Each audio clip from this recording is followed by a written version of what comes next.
Welcome to Vintagey, and I have here for you this beautiful chain pendant necklace, which I think was possibly made late Victorian era. Now, what's really intriguing about this pendant is it's got this miniature painting on it, and as we can see, it portrays this beautiful countryside scenery, something really romantic.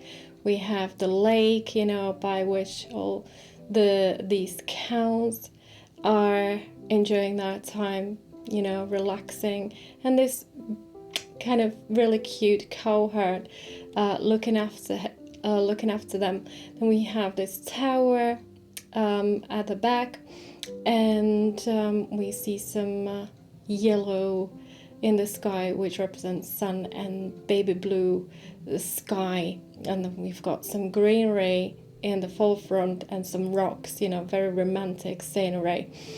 Now, what's interesting about this cowherd is that he's wearing clogs, which is quite significant for one specific country.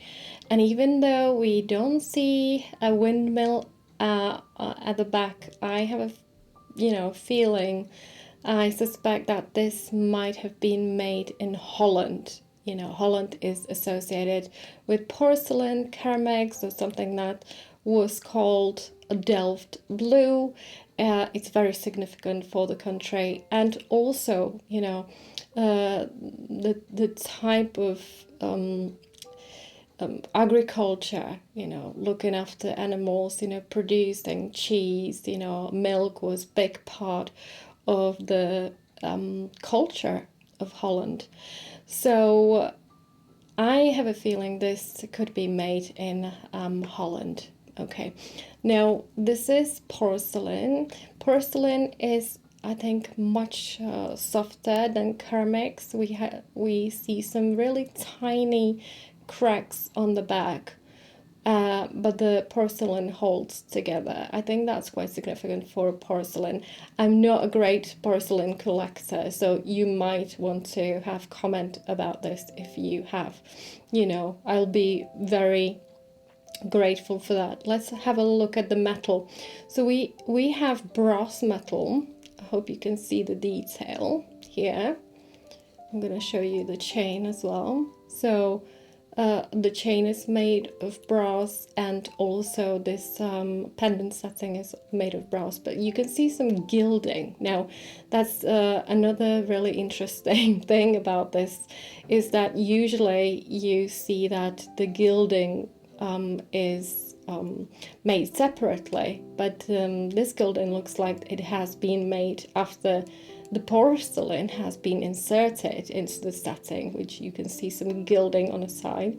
And strangely enough, I've put my nose closer to the pendant and I could smell some paint, so I'm not really sure what gilding this was, because usually gilding is made with the production of the metal, so it's kind of strange to me. But there were different techniques of gilding, and usually that's called rolled gold or gilded brass. Brass was definitely the type of metal that was used to kind of imitate the gold, let's say.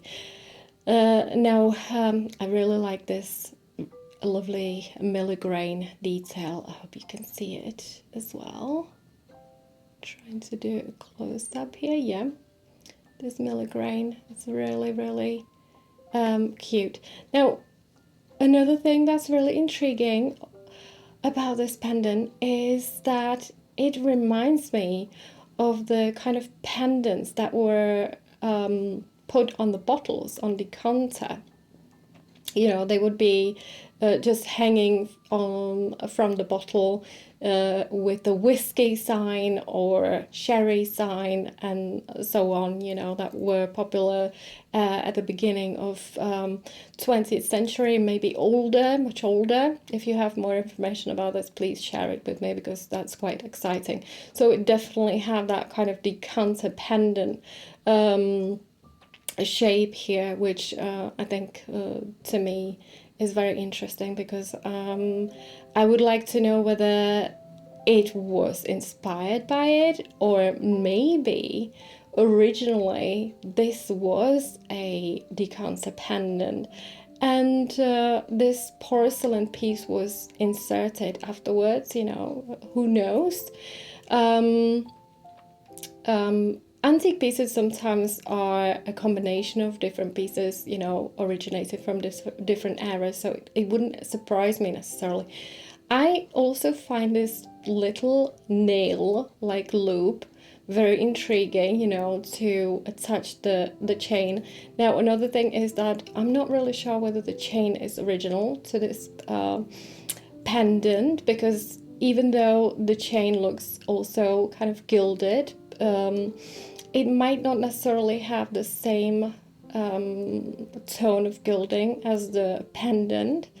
And also the chain looks more to me like something that was made in 1920s, 1930s, you know, early 20th century. But the pendant looks a bit older, but specifically with these nail type of attachments here. So yeah, maybe a combination of era piece. So that's quite intriguing as well. You know, there are always so many things about jewelry that we can study, and that takes us to different times in the history, and it would be so lovely to know the exact history, the exact origin of every single piece. And that's why I love doing this, and there's so much more to learn. I wish I had all the time in the world to do more research. Anyway, this is possibly all. Also, I wanted to mention this has got glaze over the miniature painting.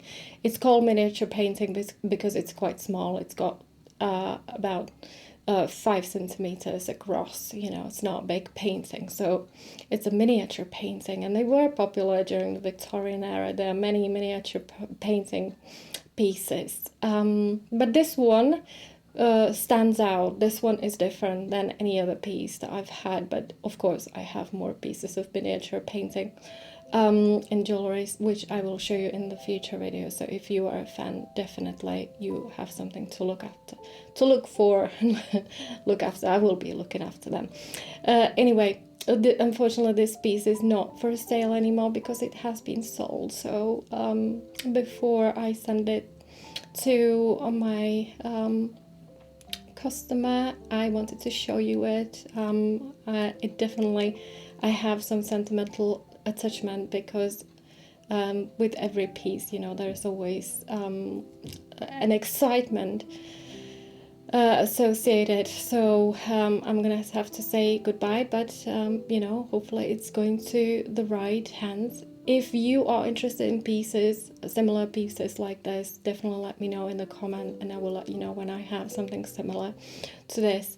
Anyway, this is all that I wanted to bring you for today. If you have any comments, if you want to communicate with me, there is a link for my Etsy shop in the description, so you can always join me there and send me a message. And this is all for today. I hope you have a lovely rest of the day and lovely weekend, and I will hear you with my next video. I will be here with more of pieces like this. Bye bye for now.